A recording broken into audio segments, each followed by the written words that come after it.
Poultry farmers అందరికీ నమస్కారం.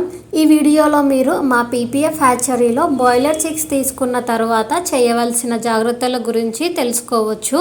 మా పీపీఎఫ్ హ్యాచరీలో నుండి కోడిపిల్లలను తీసుకున్న తర్వాత హ్యాచరీ వాళ్ళు చెప్పిన సలహాలు సూచనలు ఖచ్చితంగా పాటించాలి. ఫామ్ లోపల బయట శానిటైజర్తో క్లీన్ చేయాలి. 500 చిక్స్కి ఒక బ్రూడింగ్ని ఏర్పాటు చేయాలి.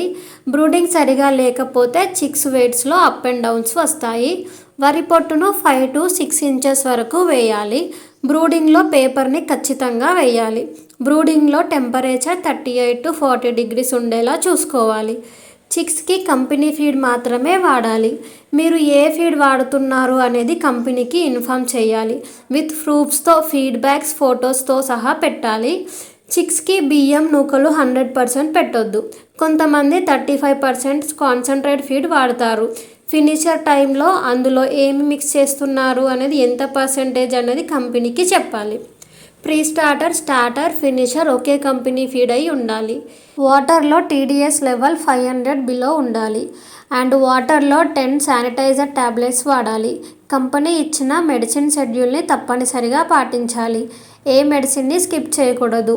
బర్డ్స్ పెరుగుదల గురించి కంపల్సరీగా కంపెనీ వాళ్ళకు అప్డేట్ ఇస్తూ ఉండాలి. మార్నింగ్ అండ్ ఈవినింగ్ వరి పొట్టును దున్నుకోవాలి. ఫామ్లోకి కొత్త వాళ్ళను ఎవరిని రానియకూడదు. చిక్స్ అండ్ బర్డ్స్ విషయంలో మీకు ఎలాంటి డౌట్స్ ఉన్నా కూడా కంపెనీ వాళ్ళకు కాల్ చేసి ప్రాబ్లమ్స్ని క్లియర్ చేసుకోవాలి.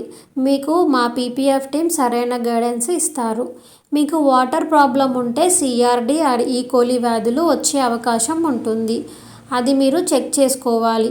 CRD ఆర్ ఈకోలి వస్తే 25 days నుండి బర్డ్స్లో మొటాలిటీ అవుతాయి. మీరు దానిని గమనించగలరు. Day 1 నుండి 40 days లెఫ్టింగ్ అయ్యే వరకు మీ chicks or birds update company వాళ్ళకు ఇస్తూ ఉండాలి. అలా ఇవ్వకుండా ఆఫ్టర్ 20 days మొటాలిటీ స్టార్ట్ అయిన తర్వాత కంపెనీ వాళ్ళకు చెబితే కంపెనీ ఎలాంటి బాధ్యత వహించదు. అలా కాకుండా మీరు ఏదైనా పౌల్ట్రీ గ్రూప్స్లో కంపెనీకి ఇన్ఫామ్ చేయకుండా పోస్ట్ చేస్తే తదుపరి కంపెనీకి నష్టపరిహారాన్ని మీరు 100% బాధ్యత వహించాల్సి ఉంటుంది. కాబట్టి హ్యాచరీ వాళ్ళు చెప్పిన విధంగా చిక్స్ అండ్ బర్డ్స్ని పెంచండి. హ్యాచరీ వాళ్లకు సహకరించండి. ప్రజెంట్ మీరు వీడియోలో చూస్తున్న చిక్స్ని మా పీపీఎఫ్ హ్యాచరీ నుండి 15,000 చిక్స్ని కస్టమర్ తీసుకోవడం జరిగింది. ఈసీ షెడ్లో చిక్స్ మెయింటెనెన్స్ జాగ్రత్తగా చేయాలి. చిక్స్ షెడ్లోకి రాకముందే షెడ్ని పూర్తిగా శుభ్రం చేయాలి. పాత లిట్టర్ని మొత్తం తీసేయాలి.